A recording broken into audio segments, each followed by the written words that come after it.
గద్ద లెక్క వాలుతాట ఇక గద్ద ముక్కోడు ఇట్లా మాట్లాడితేనే గద్ద ముక్కోడు అనిపిస్తుంది. అదన్న ఒక్క మాట చెప్తా, గద్దలు ఎందుకు వాళ్తాయి, ఎందుకు వాళ్తాయి చెప్పు.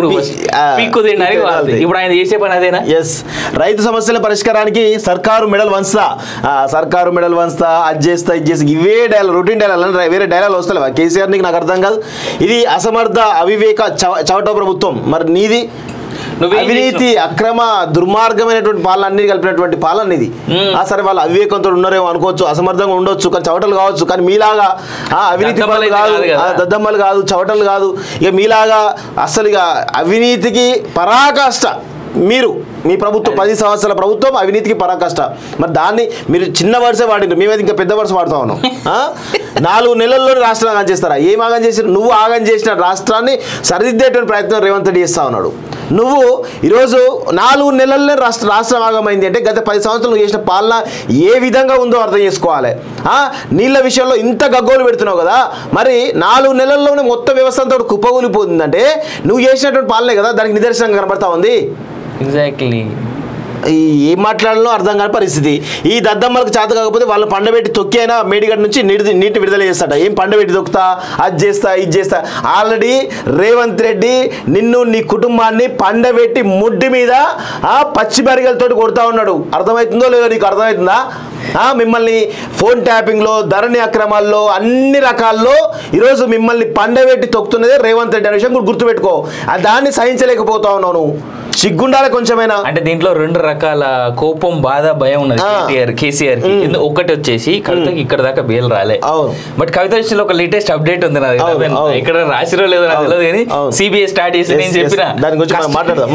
రైట్. ఇక కేటీఆర్ అయితేనేమో కేటీఆర్ పాపం సోషల్ మీడియాలో ఆయన ఆడుకున్నంత ఇంకెవరిని ఆడుకున్నారు ప్రస్తుతానికి. అంటే ఇప్పుడు విషయం ఏంటంటే కేటీఆర్ ఇప్పుడు ఆయన బయటకు వస్తే ఆయన మాటలు చూసినా కదా, ఏ విధంగా యూట్యూబ్ లో అయితే విపరీతంగా చెత్త ఛానల్ అయితే చాలా, యూట్యూబ్ లో, ఇన్స్టాగ్రామ్ లో, ట్విట్టర్ లో, ఫేస్బుక్ లో ఆయన చేసినంత ట్రోల్స్ ఎవరు చేయలేకపోతున్నారు. ఆయన పాపం ఆయన బయట తలెత్తుకోలేని పరిస్థితి కనబడతా ఉంది. అందుకే కేసీఆర్ రంగంలో దిగినట్టు నీకు కూడా అదే పరిస్థితి అవుతుంది, గుర్తుపెట్టుకో. ఎందుకంటే కేటీఆర్ ఎంత పిచ్చోడు అయిపోయిందంటే జై శ్రీరామ్ అంటే ఎవరికి కడుపు నిండా. వీళ్ళు నరసింహస్వామి గుడికి పోయి మాత్రం మేము ఈ గుడి డబ్బుల కోసమే కట్టినామని ఆయన మాత్రం చెప్పుకోవచ్చు. జై శ్రీరామ్ అనేటోళ్ళు ఎవరున్నారు? ఎవరి పని వాడు చేసుకుంటా వాని కడుపు నిండిన తర్వాతనే జై శ్రీరామ్ అంటారు. గుర్తుపెట్టుకోరు ఈ ఒక్క మాటని. గుడిల పేర్లు చెప్పుకొని ఎవడు అన్నదానాలు చేసి ఎవడు అన్నం తింటలేడు, దోచుకు తింటలేడు. గుడిల పేర్లు చెప్పి, గుడి మాన్యాల పేర్లు చెప్పి దోచుకు తిన్నది, దోచుకు తింటున్నది మీరు, ప్రభుత్వంలో ఉన్నటువంటి అధికారులు. ఎవడు కూడా జై శ్రీరామ్ అంటే కడుపు నిండదు అంటే చాలా తప్పు కేటీఆర్. ఈ మాటను మాత్రం ముమ్మాటికి మీరు వెనక్కి తీసుకోవాల్సిన విషయం ఏంటంటే ఈ యాదగిరి గుట్ట చుట్టుపక్కల కొన్ని వేల ఎకరాల రియల్ ఎస్టేట్ భూములు, రియల్ ఎస్టేట్ యొక్క వ్యవహారాలు దందాలు చేయడానికి ఈరోజు యాదగిరి గుట్ట నిర్మాణం చేసినది ఇండైరెక్ట్ గా మీరే ఒప్పుకున్నారు. కరెక్ట్. యాదగిరి గుట్ట అనేది ఒక ఆదాయ వనరు, మీరే ఒప్పుకున్నారు. ఎక్కడైనా టెంపుల్స్ ఆదాయ వనరు అనేది చెప్పుకోవడం చాలా సిగ్గుచేటు వాస్తవంగా. ఈరోజు మద్యం అన్నారు, ఓకే, ఇంకేదో అన్నారు, ఓకే, ట్యాక్స్లు అన్నారు, రిజిస్ట్రేషన్ వ్యవహారాలు అవన్నీ అన్నారు, ఓకే, అవన్నీ అవసరమే. కానీ టెంపుల్ల మీద కూడా ఈరోజు వ్యాపారం చేస్తున్నాం, దాని మీద కూడా డబ్బులు వస్తున్నాయంటే నీ యొక్క ఇక దిక్కుమాలతనం, అసమర్థత, అవివేకం ఏందో అర్థమవుతుంది కేటీఆర్. మీ కుటుంబానికి ఇంకా మీకు ఆ బలుపు, అహంకారం తగ్గుతలేదు, ఇంకా తగ్గాలి. లక్షల కోట్లు సంపాదించి మేడిగడ్డలో 10,000 మందితో ధర్నాట. ఒకప్పుడు మేడిగడ్డ పోవడానికి నువ్వు పర్మిషన్ చేయలేదు దొంగ, నువ్వు పర్మిషన్ ఇచ్చినావు మేడిగడ్డ పోవడానికి. తీన్మార్ మళ్ళీ ఒక్కడు వెనకాల నుంచి మహారాష్ట్ర ఈ బ్రిడ్జ్ దగ్గర పోవడానికి ఛత్తీస్గఢ్ నుంచి లోపలికి పోయి, ఆ ఛత్తీస్గఢ్ మహారాష్ట్ర అటు పోయి వెనకాల నుంచి పోయి అక్కడ పోయి వీడియో తీసుకొని వచ్చిండు. అంతటి రిస్ట్రిక్షన్ ఏరియాలో 10,000 మందితో కాకపోతే 1,00,000 మందితో ధర్నా పెట్టు. నేను కూడా వస్తాం, బరాబర్ వస్తాం, ప్రశ్నిద్దాం. కానీ ఈ వ్యవహారం ఏదైతుందో మేడిగడ్డ దగ్గర నువ్వు పోతున్నావు అంటే ఎంత దారుణంగా ఉంది అంటే ఇక దొంగనే దొంగ దొంగ దొంగ అని అరిచినట్లుంది మేడిగడ్డ పోయి. నువ్వేమో ఎవరిని ప్రతిపక్ష నాయకులు కానీ ఏ ప్రజా సంఘ నాయకులు మాలాంటి మీడియా కానీ అక్కడ పోకుండా రిస్ట్రిక్ట్ చేసినావు. ఈరోజు మీ కొడుకు, మీ బృందం అంతా ఒకసారి వేయొచ్చారు. రేవంత్ రెడ్డి ప్రభుత్వం 2-3 సార్లు వేయొచ్చింది. మీరు కూడా పోవాలి. మేడిగడ్డ అనేది ప్రజలకు తెలియాలి. అదొక అభూత కల్పన, అదొక పెద్ద ఎత్తున దోపిడీ జరిగినటువంటి ప్రదేశం. కేసీఆర్ కుటుంబం వాళ్ళ లక్షల కోట్ల రూపాయలు దోచుకోవడానికి నిర్మించుకున్నటువంటి కాళేశ్వరం అని చెప్పేసి ప్రజలకు తెలుస్తుంది. మీరు పోవాల్సిందే, మేము చూడాల్సిందే. మేము కూడా వస్తాం మీతో పాటు. మాకు కూడా ఒక బస్సు ఏర్పాటు చేయండి, మేము కూడా వస్తాం, అవసరం లేదు. నీవు పోయే బస్ లో లాస్ట్ 2 సీట్లు సార్లు ఎక్కువ, మా మైకు 2 కెమెరాలు. పంటకు 500 బోనస్ ఇవ్వకపోతే కురికి చంపుతారట. నాకు తెలిసి కుక్క ఎవరైనా గరిచి ఉండాలి, కోతేనా గరిచి కాదు కాదు కాదు, కేటీఆర్ గరిచి ఉంటాడు. కేటీఆర్ కాలేజ్ పిచ్చి వేసింది కదా, కేసీఆర్ గడిచి ఉండొచ్చు.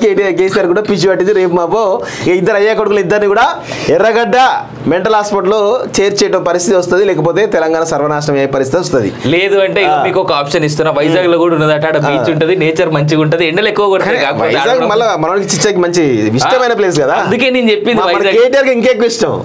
వైజాగ్ ఒకటి, కేరళ ఒకటి. బాగా రుణమాఫీ అమలుపై స్పష్టత ఇవ్వాలి. ఎస్ ఇట్లా మాట్లాడు, లేకపోతే సర్కారు వెంటనే ఎస్ ఇది కూడా మనం కరెక్ట్ మాట్లాడు. నేతన్నల సమస్యలపై రాష్ట్రం అంతా రణరంగం చేసి ఫుట్బాల్ ఆడతామట. రణరంగం ఏంది, ఫుట్బాల్ ఏంది? అరే కొట్లాడాల్సింది నేతన్నల సమస్యలపై, రైతుల సమస్యలపై, నీళ్ల సమస్యపై, లేదు అంటే సర్కారు చేస్తున్నటువంటి తప్పులపై. కొరికి చంపుతా, బొక్కలు చూర చేస్తా, ఈ పల కొడతా, బెత్తం పెట్టి కొడతా, ఇంకేదో పైన ఉన్నది ఏంటది మెడల్ వచ్చుతా. ఏందబ్బా ఈ మాటలు? కేసీఆర్ గారు మీ దగ్గర నుంచి, మీ వయసు నుంచి, మీ రెస్పెక్ట్, మీకున్నటువంటి ఏమంటారు అనుభవం నుంచి ఒక మంచి పదునైన మాటలు ఎక్స్పెక్ట్ చేస్తాం తప్ప చిల్లరగా చీప్గా ఇగో రోడ్డు మీద అడక తినేటోళ్ళు, లేదా గంజాయి కొట్టేటోళ్ళు, డ్రగ్స్ తీసుకునేటోళ్ళ మాటలు ఎక్కున్నాయి. ఓల్డ్ సిటీ సైడ్ పోదాంపా, ఆడ డెవలప్మెంట్ లేక ఎట్లా తయారైన ఓల్డ్ సిటీలో పోరగాళ్ళు సేమ్ అయ్యే మాటలు లేదు తప్ప ఏ రకమైన డెవలప్మెంట్ మాటలు ఇవ్వండి. వాస్తవం. రైతులకు నీళ్లు అందించాలని కాళేశ్వరం స్పీడ్గా కంప్లీట్ చేసాం. పైనుంచి అధిక వర్షం రావడంతో కోమటిరెడ్డి కంపెనీ కట్టిన మిడ్ మానేరు కట్ట ఆనాడు కొట్టుకుపోయింది. కోమటిరెడ్డి జైల్లో పెట్టాలనుకుంటే మేము పెట్టకపోయే వాళ్ళమా అంటే మీరు ఒకటని ఇండైరెక్ట్ ఒప్పుకుంటున్నావా అంటే మేము అప్పుడు మిమ్మల్ని ఏమనలేదు కాబట్టి ఇప్పుడు మీరు కాళేశ్వరం మీద మీరు ఏమనొద్దని ఇండైరెక్ట్గా చెప్తా ఉన్నాడా? హింట్ ఇస్తున్నావా? ఇదా కుమ్మక్కు పాలిటిక్స్ అంటే ఇది. అడ్డమైన హామీలు ఇవ్వడంతో మీకు 1 అడ్డమైన హామీలట. మరి మీరు ఇచ్చిన సేమ్ మేనిఫెస్టో, కాంగ్రెస్ మేనిఫెస్టోను అటు ఇటుగా కాంగ్రెస్ అటు ఇటుగా బీఆర్ఎస్ మేనిఫెస్టో తయారు చేసింది. అది వాస్తవం కదా. 4,000 వాళ్ళంటే నువ్వు 5,000 వరకు పెంచుతామని చెప్పేసి పెన్షన్ అని చెప్పేసి, వాళ్ళు 4,000 ఇస్తామని చెప్పేసి అంటే ఈ దొంగ 5,000 వరకు పెంచుతామని చెప్పేసి అన్నాడు. మరి ఇది ఎక్కడ హామీ? ఇవే మరి అన్ని ఇట్లా ఉన్నాయి కదా పరిస్థితి. రేపు ఎల్లుండో పని చేద్దాం. ఇప్పుడు ఇవాళ ఈ రేవంత్ రెడ్డి మీటింగ్ ఉన్నది కదా, తుమ్మగూడ సభ. దీని తర్వాత Congress manifesto versus BRS manifesto బయట పెడతాం. అప్పుడు తెలుస్తుంది. కేసీఆర్ కుటుంబానికి 2 లక్షల కోట్ల ఆస్తులు చిట్టా మొత్తం ఉంది, బయట పెడతా. సిబిఐతో విచారణ జరిపిస్తాం. ఫస్ట్ ఈ సిబిఐ అనేదాన్ని మీరు ఆ కాళేశ్వరం ఉంది కదా, కాళేశ్వరం సిబిఐకి అప్పగించాం. చూద్దాం ఫస్ట్ అయితే ఇది చేయండి చూద్దాం. ధరణి కాళేశ్వరం పేరుతో రాష్ట్రం నాశనం చేశారు. ఓకే, కేసీఆర్ ఈ యాత్రలు కాదు, తిహాడ్ జైలు యాత్ర చేయాలి. ఆయన స్థానంలో నేనుంటే ఖచ్చితంగా ఊరేసుకునే అన్నట్ట.